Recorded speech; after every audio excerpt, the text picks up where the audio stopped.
Hello guys! So, ang topic natin for today, eto, ladies, ito ang gawin nyo para mas tataas ang value nyo. Ibig sabihin, mas gaganda ang paningin ng lalaki sa iyo. Kung interesado kang malaman ang mga ito, panoorin mo ito.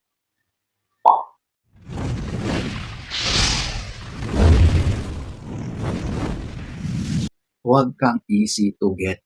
Okay? So, related ito doon sa nagkakaroon ka ng standards. Okay? Di ba sa panahon na yon, parang napakadali na ang pumasok sa isang relasyon.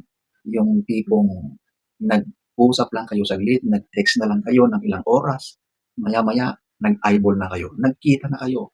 At kadalasan, dumidiretso na ang mga yan sa isang pribadong lugar at doon na ginagawa yun. Di ba? Napakadali. Instant na ngayon. Parang lahat na ay instant gratification. Wala nang kahirap-hirap, di ba?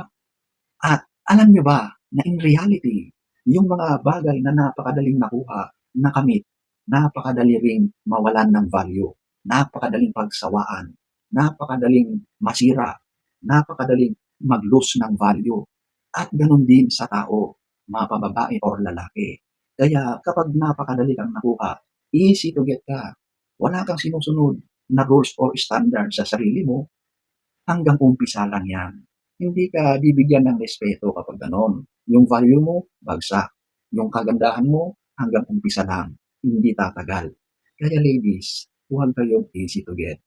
Kapag pinaghihirapan yan ng lalaki, sigurado na i-value ka niyan. Mas tataas ang respeto at paningin niya sa iyo. Okay? Most of the time ay ganyan. Kapag talagang meron kang standards na sinusunod, meron kang respeto sa sarili mo, hindi ka madaling makuha. Number 7. Number 6, ito yung meron kang standards. Sa mga nakikita natin sa panahon ngayon, parang marami na sa mga tao, mapalalaki or babae, parang nawala na yung standards nila. Di ba? Sa mga magkakarelasyon or mga pumapasok sa relasyon, parang napakadali na lang, di ba? Nagiging simple, nagiging easy to get na. Parang sobrang baba na ang value ng mga tao ngayon pagdating sa relasyon, di ba?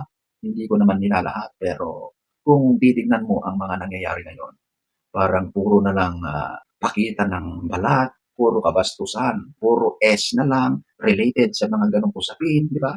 Wala nang value. Ang mga ganyan, panandalian lang yan. Sa umpisa, okay, masaya, masarap. Kayo ay laging nasa cloud 9. Pero sa tingin nyo ba, pang matagalan yan? Hindi.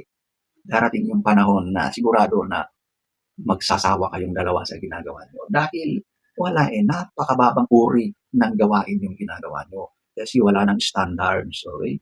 So, ayan po, ang number 6. Number 5, ito yung meron kang pangarap. Meron ka talagang gustong marating sa buhay. At kapag nakikita yan ng lalaki, wow, sigurado na marami ang hahanga.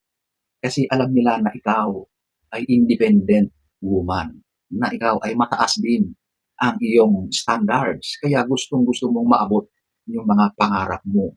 Gusto mong meron kang marating. Siyempre, kapag nasa ganyan kang tugatong ng iyong buhay, hindi ka na palaasa sa lalaking karelasyon mo or sa magiging partner mo. Kahit walang ibinibigay sa iyo ang lalaki, ay kayang-kaya mong mabuhay.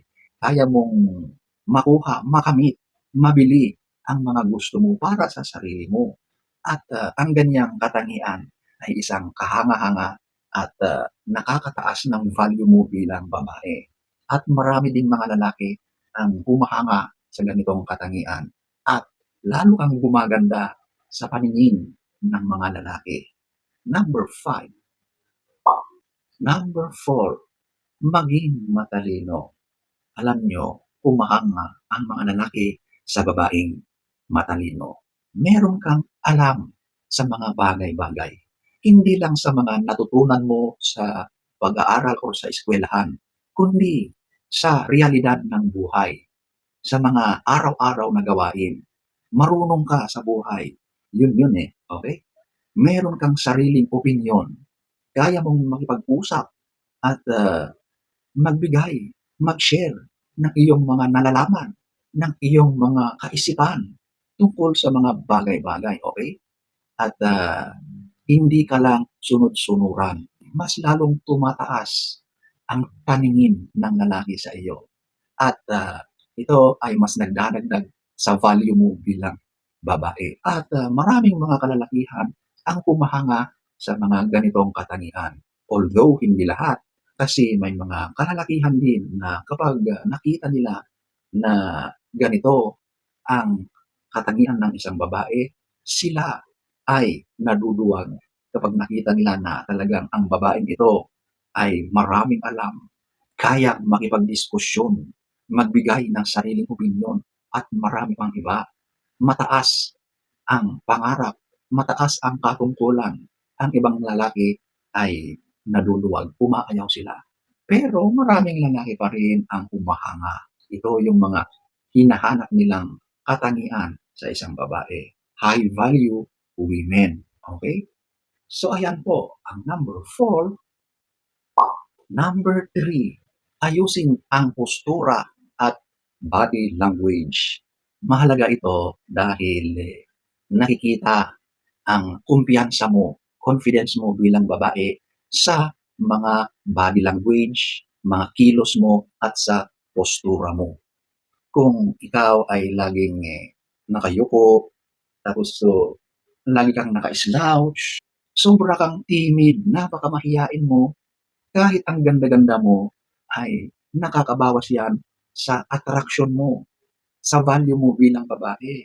Of course, sa ibang lalaki attractive yan, pero sa iba naman ay kahit na-attract sila dahil andyan na yung physical qualities at physical na kagandaan mo, pero kung ikaw naman ay nagpapakita ng walang kumpiyansa, yung kagandahan mo physically ay nababawasan kapag gano'n.